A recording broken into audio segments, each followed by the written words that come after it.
Hello and welcome to another edition of Foreign Dispatches. I'm Teniola Oyetayo. On the programme this week, we focus on the state funeral of Queen Elizabeth II as world leaders join the royal family to bid farewell. The United Kingdom this week paid a final farewell to Queen Elizabeth II with a state funeral and military procession. World leaders joined King Charles III and the royal family at a service at Westminster Abbey.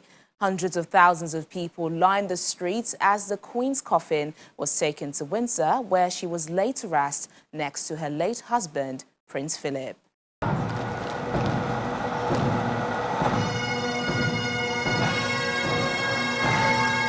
From Westminster Hall, the Queen's oak coffin, draped in flags and topped by the imperial state crown, was pulled along a gun carriage by 142 Royal Navy sailors with arms linked. And they were preceded by a procession of hundreds of military personnel in full ceremonial dress. King Charles and Princes William and Harry and other members of the royal family walked behind the coffin.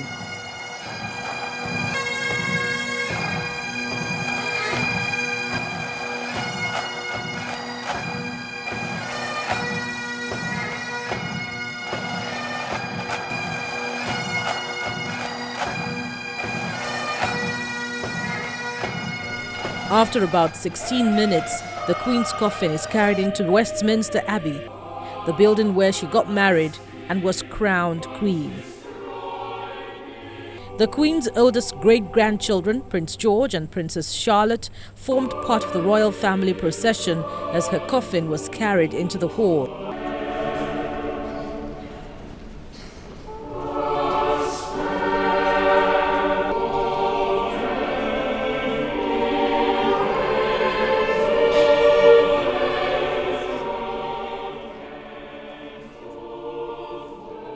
Waiting at the service were hundreds of foreign dignitaries, world leaders and royals.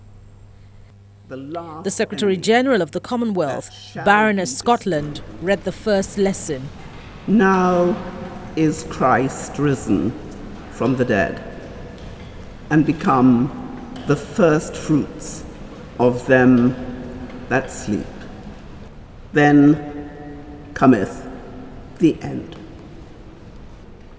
The last enemy that shall be destroyed is death. New UK Prime Minister Liz Truss delivered the second lesson from the Gospel of John. Let not your heart be troubled. Ye believe in God, believe also in me. Lord, show us the Father, and it sufficeth us. Jesus saith unto him, Have I been so long time with you, and yet hast thou not known me, Philip? Jesus saith unto him, I am the way, the truth, and the life.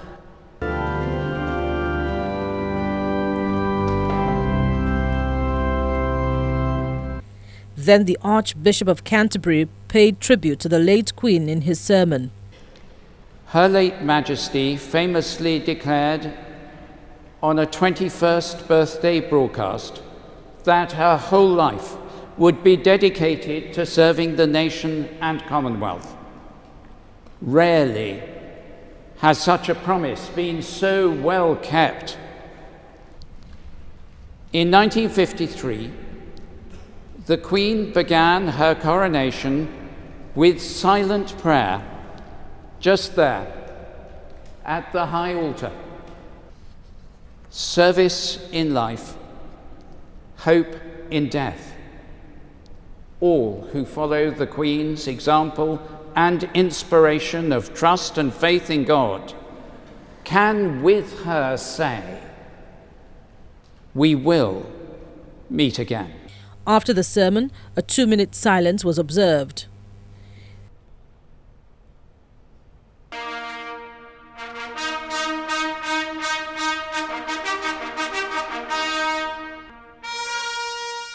Then, the national anthem was sung for the new king.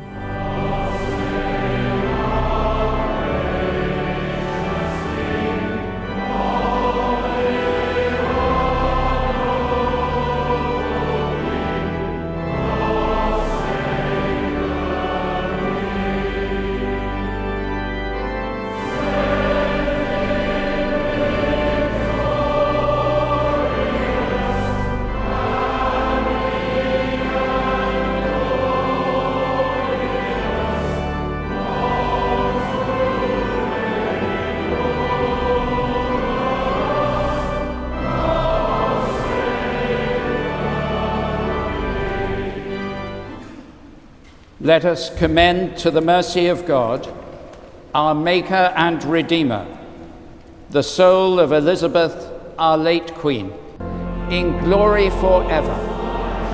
Amen.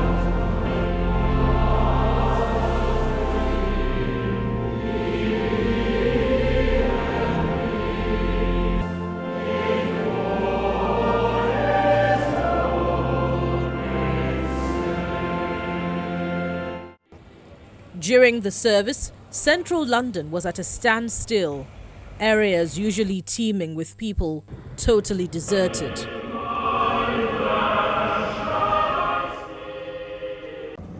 Many, emotional, gathered in open spaces to watch the funeral on big screens erected for the event.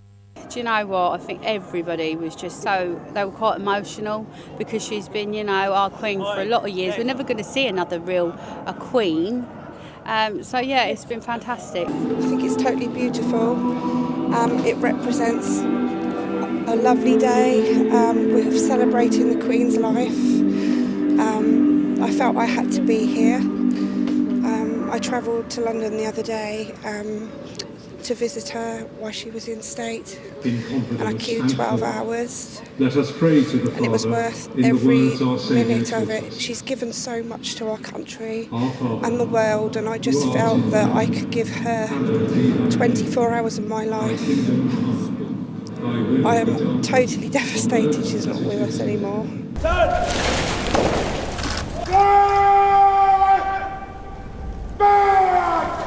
After the service, the coffin begins its final journey through central London, past the Queen's Buckingham Palace, home to the Wellington Arch at the Hyde Park corner, with the monarch and the royal family following on foot during the 1.5-mile procession.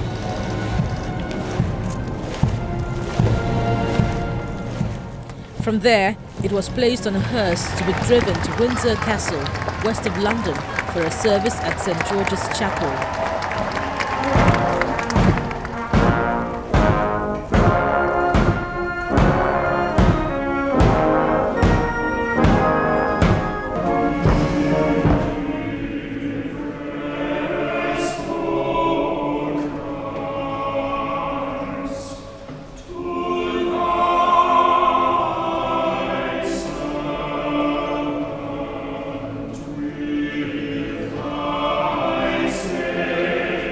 About 800 people were in attendance.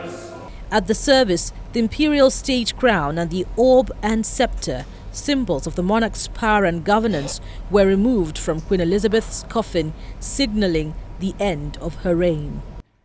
Then her coffin was lowered into a vault at Windsor Castle, her final resting place. Thus it hath pleased Almighty God to take out of this transitory life unto his divine mercy the late, most high, most mighty, and most excellent monarch, Elizabeth II, by the grace of God, of the United Kingdom of Great Britain and Northern Ireland, and of her other realms and territories, Queen, head of the Commonwealth, defender of the faith, and sovereign of the most noble Order of the Garter.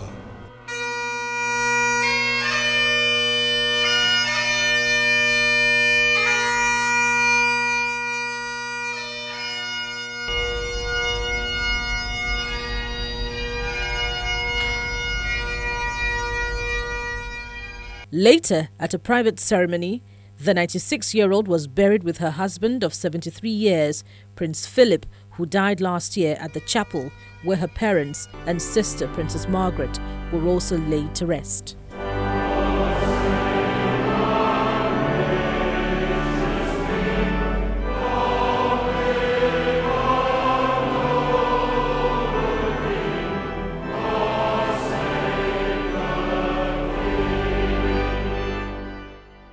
And it wasn't just in London or the UK where viewers were glued to their screens. Around the world, people gathered in local places to watch the funeral proceedings and to pay tribute to the Queen.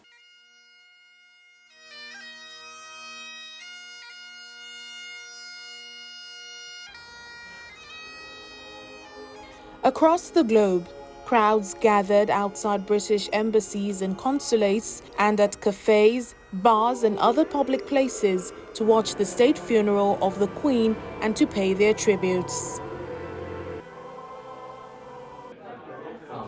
In Sydney, Australia, people stayed up late to watch proceedings unfold. For me, it's really like burying a grandparent, and I just feel like it's so important to be part of this collective experience with people from around the world. This is a moment in history. She's been a steadfast for the monarchy, and she's the glue that kept them together, and she'll be missed. She meant a lot to me, yeah. For her to have conducted herself and for the way she has over her entire life is an extraordinary feature of her realm. In New Zealand, people also gathered at local pubs. I think it's a really sad time for all of us, whether you believe in the monarchy or not. There's no debating. She was a big part of all of our lives for a really long time. I've come to watch it just because I've always watched everything from the royal family, and it's quite a significant time. Marking the Queen's funeral, the Canadian Armed Forces fired 96 gun salutes for roughly 16 minutes to mark the 96 years of her life.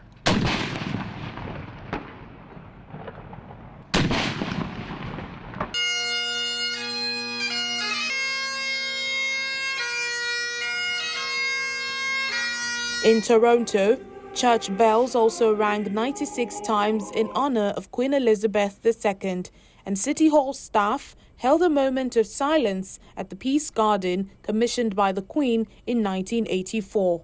As one who had the privilege of a significant relationship with Her Majesty for many years, I can simply say this. She was extremely intelligent, a woman of impeccable judgment, resolute, selfless, witty, very witty, and kind. The role of the monarchy, and in particular, the irreplaceable role played by Her Majesty, Queen Elizabeth II, for 70 years, was absolutely indispensable in our country's hugely impressive achievements and contributions to peace and prosperity and stability at home and around the world. May God bless the Queen, and may God save the King.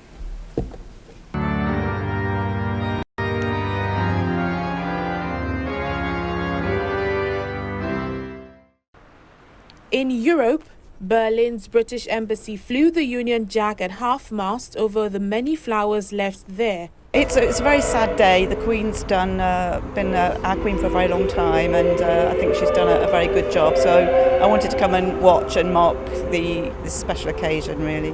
It's never going to happen again, 70 years for a Queen to have reigned, I think. It's a sad day today, but we're also here to celebrate our Queen's 70 years reign. This will never happen again, and we're so pleased that people have come here today to celebrate her life.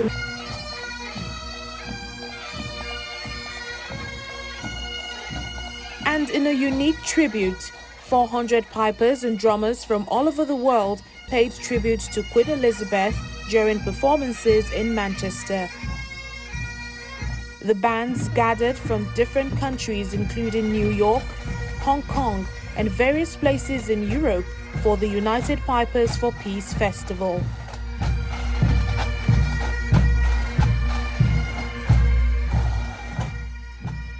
When we return in just a moment, we'll have more on tributes to Queen Elizabeth II. Please stay with us. Thanks for staying with us on the programme. As world leaders gathered in the UK this week to attend the Queen's funeral, some were able to pay their respects at the Lion State in Westminster Hall before reception in Buckingham Palace. As leaders arrived in the country on Sunday, many also made their way to Westminster Hall to pay their respects to the Queen.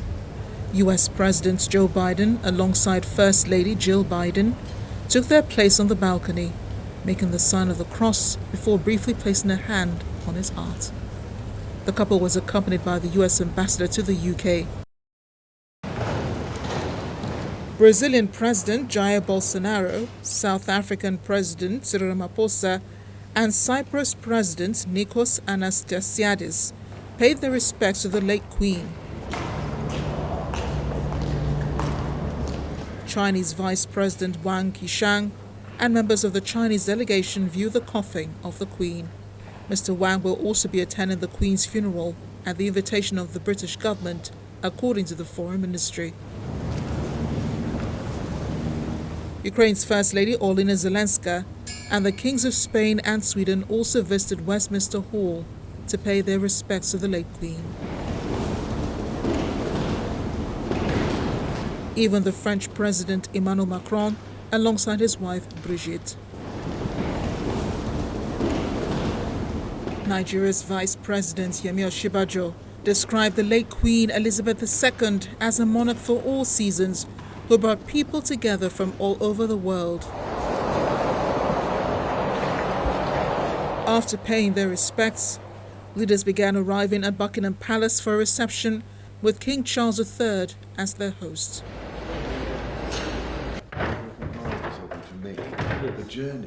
Meanwhile, King Charles also received leaders from the realms.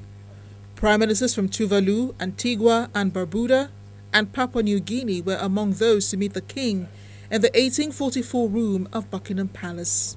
As monarch, the king is now head of 15 states, though he wields little constitutional power or influence. The lying in state of the Queen saw some people queuing for as long as 19 hours. Despite the long wait, many mourners said they don't regret the long wait for the once-in-a-lifetime opportunity to file past the Queen's coffin. As the UK's period of national mourning ends, Britons are left with the reality of having a new king. Have a good one. For 4 days, hundreds of thousands of people descended on London to bid farewell to Britain's longest reigning monarch, with people from all walks of life from around the country and overseas queuing for hours to file past her coffin in Westminster Hall. Officials believe that around 250,000 people had filed past the hall during her lying in state. At its longest, the waiting time was more than 24 hours. For many, they say it was worth the long wait. I've joined the queue with my colleagues about 9:05, and we were just enjoying the walk. I didn't realize it was, such a long walk, but we carried on. We enjoyed the walk. We chat about it, and it's really a lovely experience. I would do it in a heartbeat and go and queue up right at the back right now. It's hard to describe the feeling once you're in there. It's just very real at that point. None of it to the extent has really felt real, even since the passing. There and then it all came true, and just as sad as it is, I think it's such a beautiful way for her to have been sent off with the people around who have been coming countlessly for days and days and queuing up for hours and hours and hours. It's exactly what she wanted, and I think it was the perfect way to send her off, and I'm so happy, and I feel like we've all achieved something by queuing up for this and just being there with her together. On Sunday evening, people raced to join the back of the queue before it was closed overnight. We were worried that we wouldn't get in, but luckily I think we got into queue about 9:15. I think they get closed at about 10 o'clock. So cutting it close, but we got in. I mean, very emotional. It was a relief because at one point we didn't think we'd get in. We were literally one of the last 100 to get in, so we were just keeping an eye on the watch. So, but it's a very weird experience when you're in there because you've been waiting for hours, and so it's a relief as well to see that we've actually been to see the Queen and to pay our respects, and that's also a sad time as well.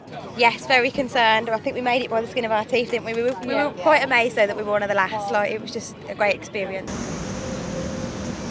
Following the Queen's burial, life in London returns to normal as traffic resumes and barriers and broadcast screens are removed, and the 10-day national mourning period comes to an end. It was appropriate to grieve. It wasn't that hard. It was largely expected given her reign, given her age. But it was a sad time for the country, but it also brought the country together in a way, this sort of national event. I think 10 days was a perfect amount for mourning. Any longer, then we wouldn't have a chance to move on as Londoners, and it's a good time to welcome on to the King now. In terms of Prince Charles being the King, I mean, he's a quintessential British gentleman, so what more could you want?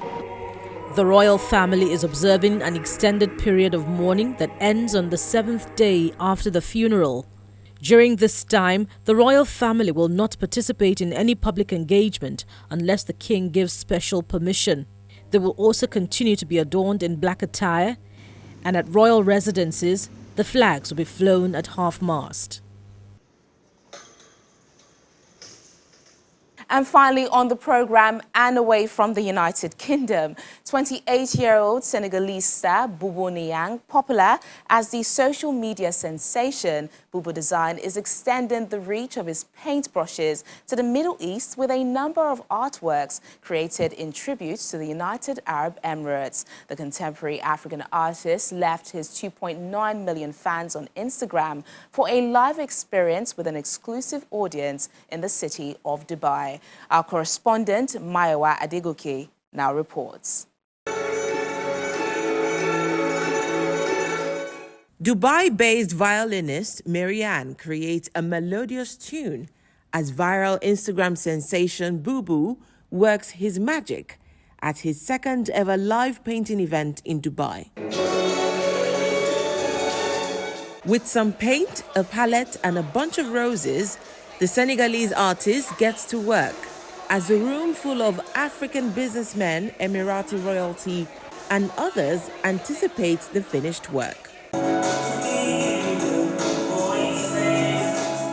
In no time, he flips the palette upside down in his usual style to reveal the artwork, to the delight of the gathering. The event, put together by organizers of the biggest African festival in the region, gives residents of Dubai an opportunity to experience his talent up close. Boubou is one of the artists that I really enjoy watching because he's doing a live painting. And for me, this is not just looking at the painting, it's seeing it being alive. So I'm really excited. I was really honored to be there when he was doing this first one in Dubai, and I'm extremely honored that he's part of this All Africa Festival. I think I saw him for the first time last year at the All Africa Festival, and experiencing it in a more intimate setting, even more surreal. And I had the opportunity to speak to him, and he's so humble, so sweet, and just seeing him kind of doing what he does. And the results in the end, it's like a journey. So I've been loving it.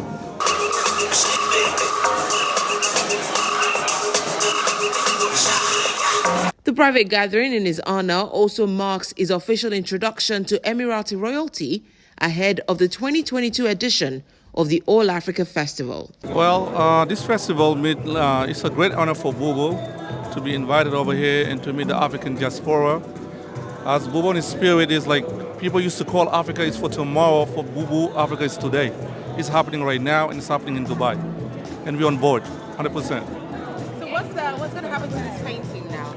Well, I mean, as Boo said, they're open for offers. So I guess people can make offers for them, and then we see what happens. Part of the proceeds from the sale of the painting will be donated to the All Africa Festival in Dubai. Well, this is where we say goodbye until next time. But remember, our top stories are never far away. You can catch them on channelstv.com. Thank you so much for watching the program. I'm Tenyola Oyetayo.